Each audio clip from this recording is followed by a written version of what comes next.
ये कहानी है अमृतसर की एक नौजवान लड़की की जो आज़ादी चाहती थी, लेकिन उसकी ये चाहत उसे एक ऐसे दरवाजे पर ले गई जहां उसे कभी नहीं जाना चाहिए था। ये सिर्फ एक डरावनी कहानी नहीं है, बल्कि एक चेतावनी भी है कि कभी-कभी आज़ादी की कीमत बहुत, बहुत भारी पड़ सकती है। तो चलिए मेरे साथ इस कहानी की परतों को खोलते हैं। देखते हैं कि कैसे एक छोटा सा फैसला एक लड़की की पूरी जिंदगी को एक कभी ना खत्म होने वाले बुरे सपने में तब्दील कर देता है। तैयार हो जाइए, क्योंकि इस कहानी का हर मोड़ आपके रोंगटे खड़े कर देगा। तो कहानी की शुरुआत होती है दिल्ली से। हमारी कहानी की जो हीरोइन है, उसे नौकरी के लिए दिल्ली भेजा गया था, लेकिन वो अपने घर, अपने पंजाब को बहुत मिस करती थी। मतलब दिल्ली की भीड़ में भी वो बिल्कुल अकेली थी। और फिर एक दिन उसने एक फैसला किया, एक ऐसा फैसला जो उसकी पूरी दुनिया बदलने वाला था। उसने तय किया कि वो चुपचाप अपने घर अमृतसर वापस चली जाएगी।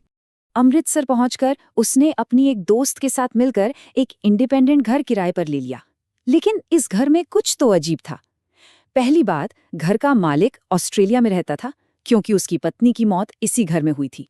और दूसरी, जो सबसे अजीब बात थी, ऊपर की मंजिल पर एक कमरा था जो हमेशा बंद रहता था, जैसे उसके अंदर कोई गहरा राज कैद हो। शुरुआत में तो सब कुछ बढ़िया था, आज़ादी थी, दोस्त थे, पार्टीज हो रही थी, लेकिन ये खुशी बस कुछ ही दिनों की मेहमान थी। बहुत जल्द घर की दीवारों के पीछे से कुछ अजीब, कुछ अनचाही आहटें आने लगी। ये एक बुरा संकेत था, इस बात का कि वो उस घर में अकेले नहीं थे। और फिर डर ने असली दस्तक दी।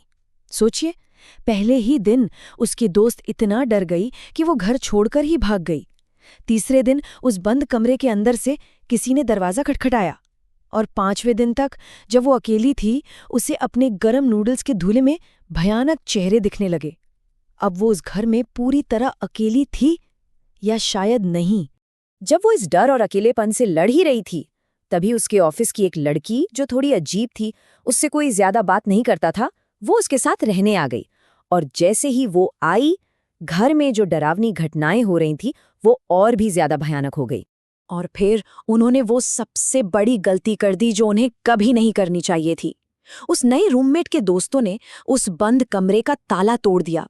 उन्होंने एक ऐसी शक्ति को आजाद कर दिया जिसे हमेशा कैद में ही रहना चाहिए था। और ये एक ऐसी गलती थी जिसकी कोई माफी नहीं थी। ताला टूटते ही घर का पूरा माहौल ही बदल गया। नौकरानी ने बताया कि किसी ने मृत मालकिन के कपड़े निकाले हैं। एक दोस्त ने फोन पर साफ साफ चेतावनी दी, सुन, ये घर ठीक नहीं है, इसे छोड़ दे। उसे घर में एक बूढ़ी औरत की आवाज आने लगी, जो उसे उसके बचपन के नाम से पुकारती थी। और पड़ोसियों ने उन्होंने बताया कि वो रात में घंटों तक छत पर एक बूढ़ी औरत को खड़ा देखते हैं। जब उसने अपनी नई रूममेट को घर से जाने के लिए कहा, तो जो हुआ वो किसी बुरे सपने जैसा था। सीढ़ियों पर वो लड़की जोर जोर से चीखने लगी, कोई मुझे पीछे खींच रहा है। और जैसे ही उसने उसका हाथ छोड़ा, एक अनदेखी ताकत उसे जबरदस्ती सीढ़ियों से ऊपर खींचकर ले गई।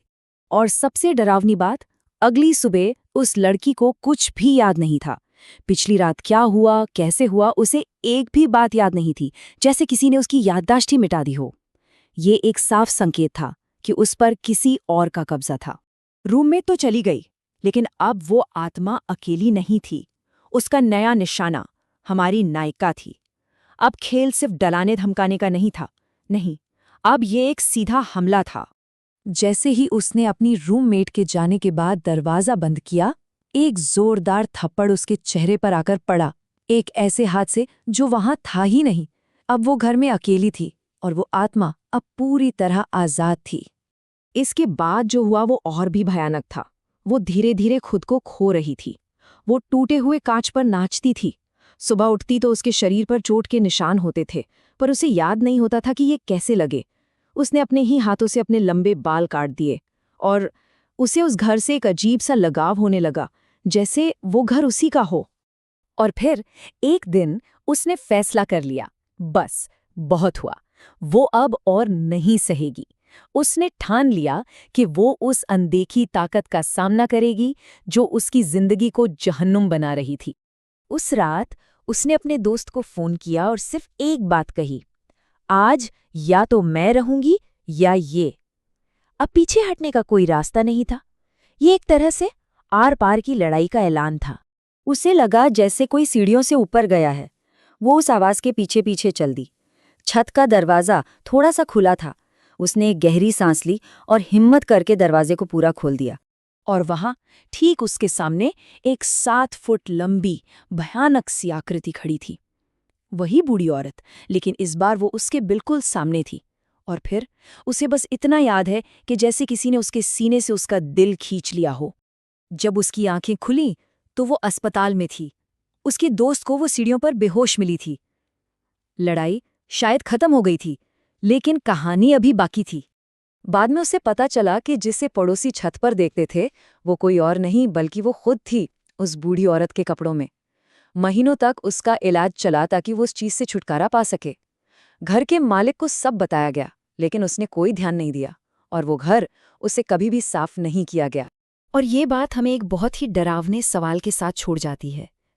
अगर उस घर को कभी शुद्ध नहीं किया गया, तो क्या वो आत्मा आज भी वहीं है? किसी नए किराएदार का, किसी नए शिकार का इंतजार कर रही है?